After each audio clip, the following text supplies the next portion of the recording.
میرے بھائیوں، آج ایک ایسے عمل کے بارے میں بات ہوگی جو اللہ تعالیٰ کا قرب حاصل کرنے کا سب سے بڑا ذریعہ ہے، اور اس میں آنکھوں کی ٹھنڈک اور دل کا سکون ہے۔ اور کوئی مسلمان جب دنیا کی پریشانیوں اور اس کے غموں میں نڈال ہو کر اس عمل کے لیے اللہ تعالیٰ کے سامنے کھڑا ہو جائے تو پریشانیوں اور غموں کا بوجھ ہلکا ہوتا ہے اور اسے حقیقی اطمینان نصیب ہوتا ہے، اور اس کی اہمیت اتنی زیادہ ہے کہ اسے دین کا ستون قرار دیا گیا ہے۔ اور وہ عمل ہے نماز، جسے اللہ تعالیٰ نے ہر مکلف مسلمان پر فرض کیا ہے، اور اس کی اہمیت اور عظمت کا اندازہ اس بات سے لگایا جا سکتا ہے کہ باقی فرض اعمال اللہ تعالیٰ نے زمین پر فرض کیے، جبکہ نماز اللہ تعالیٰ نے اپنے سب سے پیارے نبی حضرت محمد صلی اللہ علیہ وسلم کو اپنے ہاں بلا کر آسمانوں سے اوپر جہاں تک اللہ تعالیٰ نے چاہا وہاں فرض کی، جیسا کہ قصہ معراج میں رسول اللہ صلی اللہ علیہ وسلم نے فرمایا۔ پھر اللہ تعالیٰ نے جو کچھ وحی کرنا چاہا میری طرف وحی کیا، چنانچہ اس نے مجھ پر ہر دن اور ہر رات میں 50 نمازیں فرض کی۔ پھر میں حضرت موسیٰ علیہ السلام کی طرف اترا تو انہوں نے مجھ سے پوچھا، آپ کے رب نے آپ پر کیا فرض کیا ہے؟ میں نے کہا 50 نمازیں۔ انہوں نے کہا، آپ اپنے رب کی طرف واپس لوٹ جائیں اور ان سے تخفیف کا سوال کیجئے، کیونکہ آپ کی امت 50 نمازیں پڑھنے کی طاقت نہیں رکھتی۔ میں بنو اسرائیل کو آزما چکا ہوں اور ان کا امتحان لے چکا ہوں۔ نبی کریم صلی اللہ علیہ وسلم نے فرمایا، چنانچہ میں اپنے رب کی طرف واپس لوٹ گیا اور میں نے کہا، اے میرے رب، میری امت پر تخفیف کر دیجئے۔ تو اللہ تعالیٰ نے 5 نمازیں کم کر دی۔ اس کے بعد میں دوبارہ حضرت موسیٰ علیہ السلام کی طرف لوٹا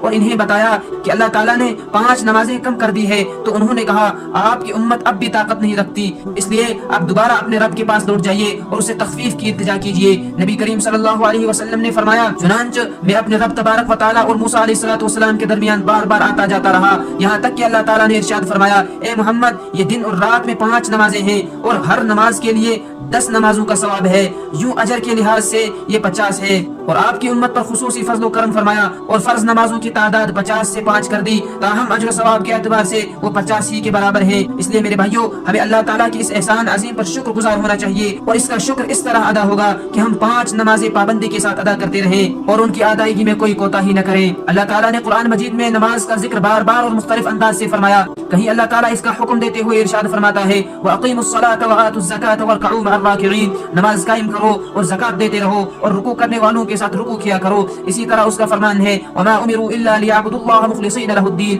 حُنَفَاءَ وَيُقِيمُوا الصَّلَاةَ وَيُؤْتُوا الزَّكَاةَ وَذَلِكَ دِينُ الْقَيِّمَةِ، انہیں محض اسی بات کا حکم دیا گیا ہے کہ وہ صرف اللہ تعالیٰ کی عبادت کریں اور شرک وغیرہ سے منہ موڑتے ہوئے اس کے لیے دین کو خالص رکھیں، نماز قائم کریں اور زکات ادا کریں، اور یہی ہے دین سیدھی ملت کا۔ ان آیات مبارکہ میں اللہ تعالیٰ نے نماز قائم کرنے کا حکم دیا ہے۔ ان آیات مبارکہ میں اللہ تعالیٰ نے نماز قائم کرنے کا حکم دیا ہے۔ اس سے مقصود یہ ہے کہ 5 نمازیں ہمیشہ پابندی کے ساتھ اور نماز کی شروط اور ارکان و واجبات کا لحاظ رکھتے ہوئے ادا کرتے رہو اور بغیر عذر شرعی کے ایک نماز بھی نہ چھوڑو۔ اور کہیں اللہ تعالیٰ تمام نمازوں کی حفاظت کرنے کا حکم دیتا ہے، حافظوا علی الصلاۃ والصلاۃ الوسطی وقوموا للہ قانتین، اپنی سب نمازوں کی حفاظت کرو، خاص طور پر درمیانی نماز کی، اور اللہ کے حضور ادب سے کھڑے ہوا کرو۔ اس آیت مبارکہ میں اللہ تعالیٰ نے تمام نمازوں کی حفاظت کرنے یعنی انہیں ہمیشہ پڑھتے رہنے کی تلقین کی ہے، خاص طور پر درمیانی یعنی عصر کی نماز کی حفاظت کرنے کا حکم دیا ہے۔ لہٰذا مسلمانوں کو تمام نمازیں ہمیشہ پابندی کے ساتھ پڑھتے رہنا چاہیے۔ اور کہیں اللہ تعالیٰ نمازیں ہمیشہ پڑھتے رہنے اور گھر والوں کو بھی اس کا حکم دیتے رہنے کا فرمان جاری فرماتا ہے، وَأْمُرْ أَهْلَكَ بِالصَّلَاةِ وَاصْطَبِرْ عَلَيْهَا لَا نَسْأَلُكَ رِزْقًا نَحْنُ نَرْزُقُكَ وَالْعَاقِبَةُ لِلتَّقْوَىٰ، اپنے گھر والوں کو نماز کا حکم دیجیے اور خود بھی اس پر ڈٹ جائیے، ہم آپ سے رزق نہیں مانگتے، وہ تو ہم خود آپ کو دیتے ہیں، اور انجام اہل تقویٰ ہی کے لیے ہے۔ اللہ تعالیٰ نے نمازیں ہمیشہ پڑھنے کا صرف حکم ہی نہیں دیا، بلکہ اس حکم پر عمل کرنے والوں کو خوشخبری دی ہے کہ جنت میں انہی لوگوں کی عزت افزائی کی جائے گی۔ ارشاد باری تعالیٰ ہے، إِلَّا الْمُصَلِّينَ الَّذِينَ هُمْ عَلَى صَلَاتِهِمْ دَائِمُونَ وَالَّذِينَ هُمْ عَلَى صَلَاتِهِمْ يُحَافِظُونَ أُولَٰئِكَ فِي جَنَّاتٍ مُكْرَمُونَ، مگر نماز ادا کرنے والے جو ہمیشہ اپنی نماز پر قائم رہتے ہیں اور جو اپنی نمازوں کی حفاظت کرتے ہیں، یہی لوگ عزت و اکرام کے ساتھ جنتیوں میں رہیں گے۔ اور کہیں اللہ تبارک و تعالیٰ نماز قائم کرنے والوں کو یوں بشارت سناتا ہے، إِنَّ الَّذِينَ آمَنُوا وَعَمِلُوا الصَّالِحَاتِ وَأَقَامُوا الصَّلَاةَ وَآتَوُا الزَّكَاةَ لَهُمْ أَجْرٌ عِندَ رَبِّهِمْ وَلَا خَوْفٌ عَلَيْهِمْ وَلَا هُمْ يَحْزَنُونَ، البتہ جو لوگ ایمان لائے اور انہوں نے اچھے عمل کیے، نماز قائم کرتے رہے اور زکات ادا کرتے رہے، تو ان کا اجر ان کے رب کے پاس ہے، انہیں نہ کوئی خوف ہوگا اور نہ وہ غمگین ہوں گے۔ اور کہیں اللہ تعالیٰ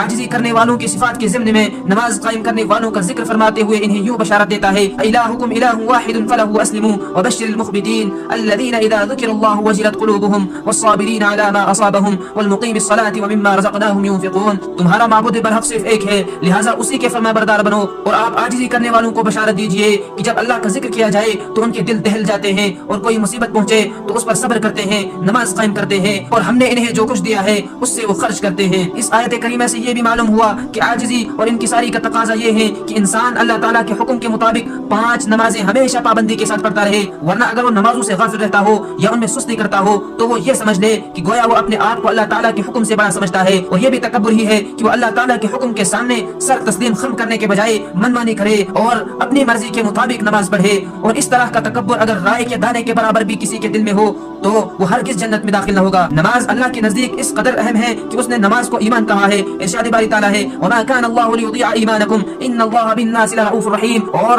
اللہ تعالیٰ تمہارے ایمان کو ضائع نہیں کرے گا، اور وہ تو لوگوں کے حق میں مہربان نہایت رحم والا ہے. رسول اللہ صلی اللہ علیہ وسلم نے بھی بار بار نماز کی اہمیت کو اجاگر فرمایا، بلکہ نماز قائم کرنے یعنی اسے ہمیشہ پڑھتے رہنے کو اسلام کا بنیادی رکن اور فریضہ قرار دیا. جیسا کہ حضرت عبداللہ بن عمر رضی اللہ تعالی عنہ سے روایت ہے کہ جناب رسول اللہ صلی اللہ علیہ وسلم نے ارشاد فرمایا بنی الاسلام على 5 شهادة ان لا اله الا الله وان محمدا عبده ورسوله واقام الصلاة وايتاء الزكاة وحج بیت اللہ وصوم رمضان. دین اسلام کی بنیاد 5 چیزوں پر ہے: اس بات کی گواہی دینا کہ اللہ تعالیٰ ہی معبود برحق ہے اور محمد کریم صلی اللہ علیہ وسلم اللہ کے بندے اور اس کے رسول ہیں، نماز قائم کرنا، زکوٰۃ ادا کرنا، حج بیت اللہ کرنا، اور رمضان المبارک کے روزے رکھنا. اسی لیے جب صحابہ کرام رضی اللہ تعالی عنہ آپ صلی اللہ علیہ وسلم کی بیعت کرتے تو آپ ان سے اس بات کا عہد کر لیتے کہ وہ 5 نمازیں پابندی کے ساتھ ہمیشہ ادا کرتے رہیں. لہٰذا جو شخص انہیں اس طرح ادا کرے گا کہ اس نے ان میں سے کسی نماز کو ہلکا سمجھتے ہوئے ضائع نہ کیا تو اس کے لیے اللہ تعالیٰ کا وعدہ ہے کہ وہ اسے ضرور جنت میں داخل کرے گا، اور جو شخص انہیں ادا نہیں کرے گا اس کے لیے اللہ تعالیٰ کا کوئی وعدہ نہیں. اگر وہ چاہے گا تو اسے عذاب دے گا،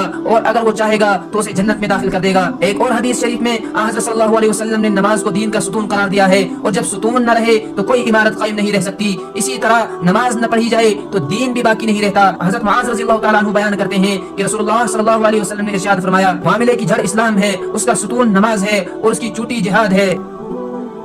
یہی وجہ ہے کہ قیامت کے روز سب سے پہلے اسی کا حساب لیا جائے گا. اگر بندہ اس کے حساب میں کامیاب ہو گیا تو وہ باقی اعمال میں بھی کامیاب ہو جائے گا، اور اگر اس کے حساب میں ناکام ہو گیا تو باقی اعمال میں بھی ناکام ہو جائے گا. حضرت انس بن مالک رضی اللہ تعالی عنہ بیان کرتے ہیں کہ رسول اللہ صلی اللہ علیہ وسلم نے ارشاد فرمایا قیامت کے روز بندے سے سب سے پہلے نماز کا حساب لیا جائے گا. اگر نماز درست نکلی تو باقی تمام اعمال بھی درست نکلیں گے، اور اگر نماز فاسد نکلی تو باقی تمام اعمال بھی فاسد نکلیں گے. دوسری روایت میں فرمایا اس کی نماز میں دیکھا جائے گا، اگر وہ ٹھیک ہوئی تو وہ کامیاب ہو جائے گا، اور اگر وہ درست نہ ہوئی تو وہ ذلیل و خوار اور خسارے والا ہوگا. اللہ تعالی ہم سب کو ان باتوں پر عمل کرنے کی توفیق عطا فرمائے.